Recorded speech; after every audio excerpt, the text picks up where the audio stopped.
What's up, Mini Cooper aficionados? I have another exciting video for you this week. I'm gonna give you all the details about the technology that's gonna be in these cars, that central infotainment system with that round OLED display, and also my 2 cents as usual that you didn't ask for. So let's go ahead and get into it. What are we at now, like 6, 8, 10 cents?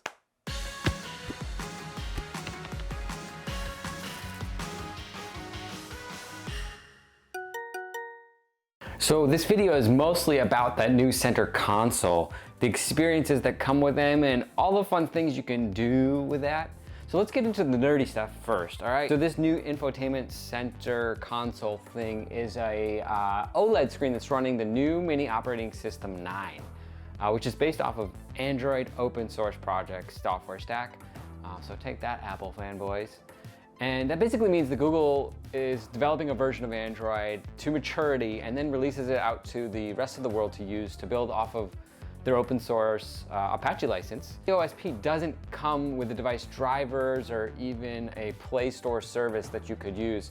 It's really for the OEMs, which are free to take and mod it to their hardware in whatever way they need to make it work. So don't expect it to act exactly like your Android-based phone too much.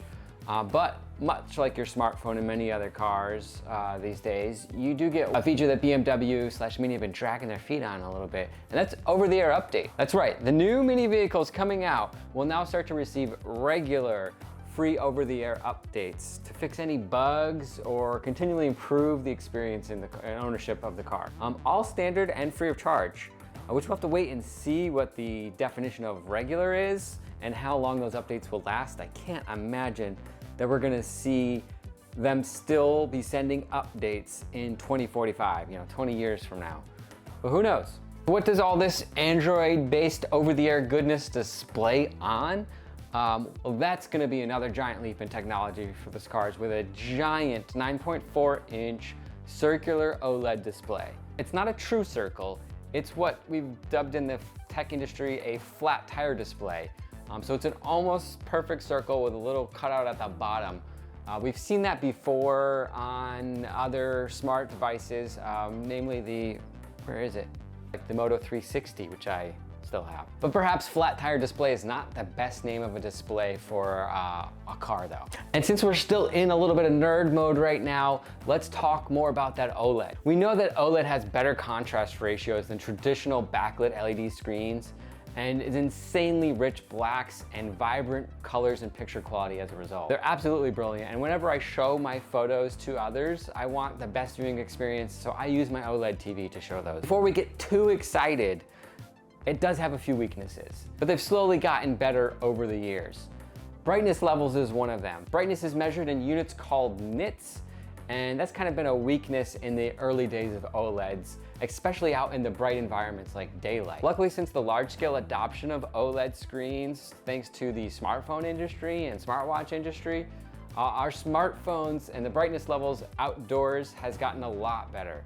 So this screen should be plenty bright enough to display the information that it needs to display in the sunniest of scenarios. And I imagine it might even adjust the brightness based on the amount of incoming ambient light, much like your smartphone can. The second more concerning weakness of OLED is there is a burn-in problem. Screens with a still image left on them for too long will literally burn that image into the screen.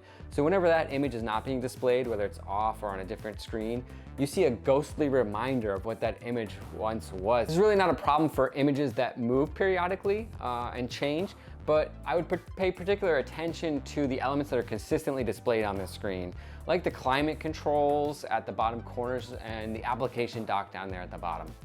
But many TV and phone manufacturers have figured out a way to get around these burn-in shortcomings by slightly shifting the more static elements by a few pixels periodically. It's a change so small you wouldn't be able to notice just by your eye, but it just moves it just enough to avoid the risk of burning that image into the screen.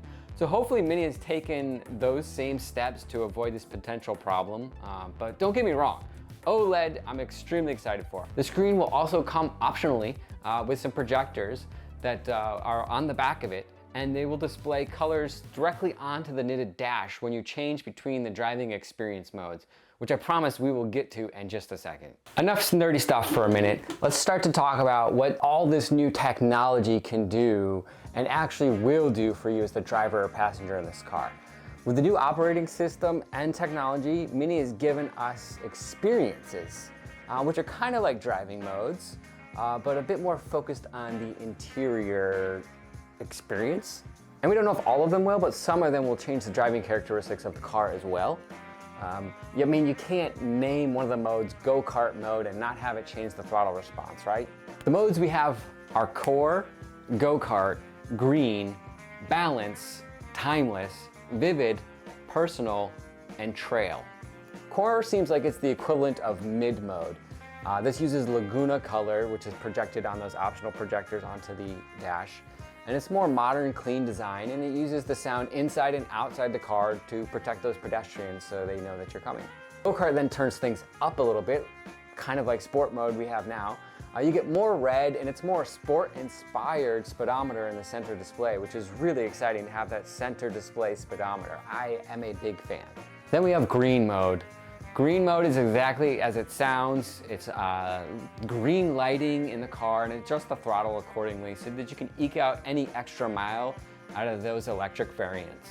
Balance, and from what I know about Balance so far, it's very nature inspired with sounds of the forest being piped into the car. Seems like it might be a good experience to turn on if you're experiencing a bit of road rage maybe.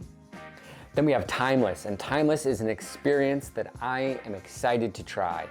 It puts the classic 1959 beigey colored Speedo in the center. And I've seen those before and they look so cool. And actually sounds from the 1959 exhaust and engine are also used in this mode. But again, more on the sounds and a little bit later. Then there's Vivid, and this mode is set to focus on the media experience of the car with the music, helping to determine what colors are going to be displayed. It's kind of like those equalizers and lights that interact with the music, with the beat of the music. But this one seems to be more like it might pick a single color based on the overall mood of the song rather than change intensity of the lights based on the beat. But I guess we'll see, I'm not really sure. Then we have the Personal mode, and this is probably gonna be the most used one if I had to guess. This one will actually allow you to upload your own image to the new Mini app and then select it to be displayed on the car. I do hope that they have some sort of image size and resolution restrictions because we really don't want people uploading an absolute potato quality image to the display and making that experience a complete pixelated mess. Then there's the Trail experience, and this name seems to suggest that it won't be available on all models, but really be a Countryman exclusive, which is gonna get a few off-road-ish packages in the future, so it'll be really traily. This experience will show off a compass and an inclinometer to show the car's current lean angle. Maybe we'll see this one on the Aceman too. Hard to say just yet without seeing more about that car. So that is the current offering of experiences when this new car launches pretty soon. And now we know what that experience toggle switch will be used for. Perhaps we could see more experiences added in over-the-air updates in the future. We'll have to wait and see. Let's talk about sounds. The new Minis will come with over 30 new sounds, which have been added to the car, which hopefully means the warning chime won't be used for every little alert from low fuel to a complete engine failure, which gives us current Mini owners a little bit of a heart attack every time we hear it. The sounds will obviously be closely tied to the experience mode that you're currently in. And some of those might include sounds from previous models, in fact. They actually took audio from a 1959 Classic and GB2, recorded their engine and exhaust notes, and incorporated those sounds to be played during some of the experiences. How cool is that? Mini has given us a little preview of some of those sounds, so let's go ahead and take a listen to some of those right now.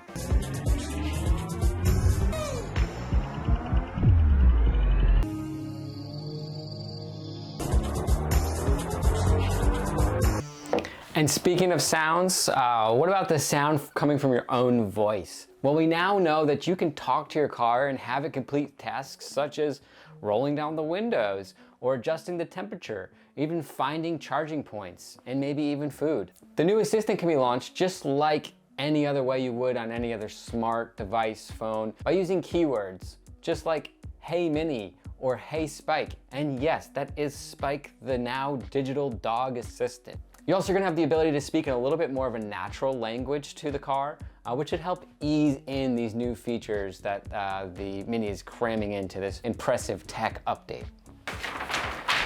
Maps also see a really big improvement. This is a very exciting thing to see because now we're gonna have a cloud-based mapping function.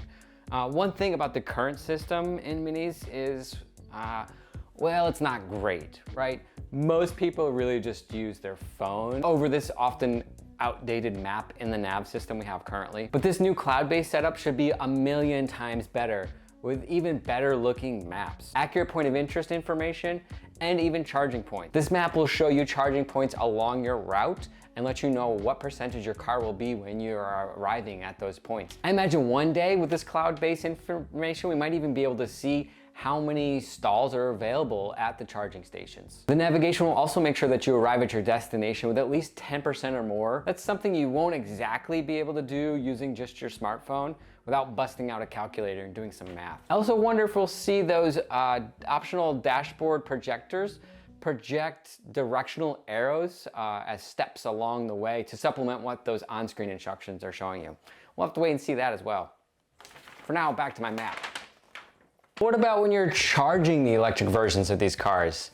This is relatively new territory for Mini owners because there's only the Mini Cooper SE currently, which is seeing more and more adoption every year since its release. But we need to learn to kill a bit more time while at charging stop than we're used to with refueling. It's a new skill that we're gonna have to acquire and learn. But with these new Minis and their smarter infotainment OLED systems, we now have the ability to add some entertainment apps to the car itself. Some of those even include games. What is even better is that with the Air Console games, you and your passengers can connect your smartphones to the car and use them as controllers in the game. It's something that we've seen in the BMW cars, but it makes way more sense in the more fun, less serious Minis. There will even be some karting and racing games, which would be perfect use for the car's wheel and pedal as steering controls in a single player mode. I'm not sure if we'll have that. We'll have to wait and see. Other games include general and music trivia, sports games, strategy games, and puzzles. Ask me about puzzles. This will certainly help you and me get better at passing time during these charging stops on longer road trips, or maybe just in the driveway to escape the reality of the house for a little bit. And it's funny because this car's not even close to electric. This is just a light bulb. Now I know what you're thinking. Will your smartphone be able to act as the key to your car? Well, the answer is yep, it will be. What we don't know at the moment is, will the smartphone key be able to be shared with other folks when they want to borrow your car? Or do you need to give them a physical key fob for that? Will there even be a physical key fob? We won't know yet until we see more details about the car coming out. Speaking of phones, what if you just want to use the smartphone that you're familiar with, that you spent the last 10 years setting up and learning how to use to your exact desires? Well, I'm happy to report that Apple CarPlay and Android Auto will both be available in these new cars. The display will carve out a little rectangle section in the middle of the screen where it'll display your device. It will still keep the car speed, charge, and other useful information around the outside area of the circular display. This is really excellent news for all those soon-to-be 4th Gen Mini owners, hopefully myself included. But for those of us that still own 3rd Gen Minis, I'm still waiting for that update that includes the Android Auto functionality. I'm not bitter about it or anything. So those are all the details about the car. What are your 2 cents, Nick, you ask? Well, I'm about to give them to you right now. I'm very excited for this new technology. I think technology is something that Minis claim to have a lot of, but I think have fallen way behind the rest of the automotive market. So with all this new tech and that really beautiful OLED display, which I'm also a huge OLED nerd, so I'm really excited for Mini to catch up and even take the lead in some regards of the technology that they've packed into the car.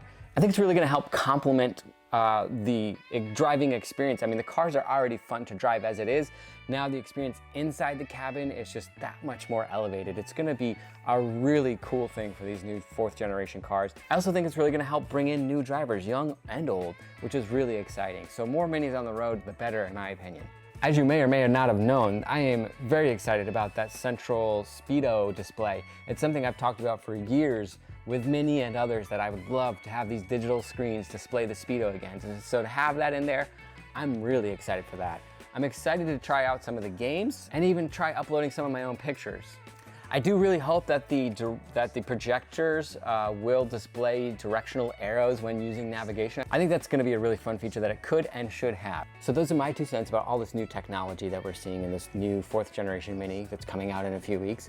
What do you think about it? What do you like? What don't you like? Let me know down in the comments below. And better yet, share this video with your friends so we can find out what they think as well. Make sure you subscribe so you don't miss any future opinions and any future details I can share with you about these cars.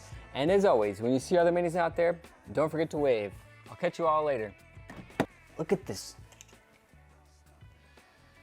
Look at my new watch face. How cool is that?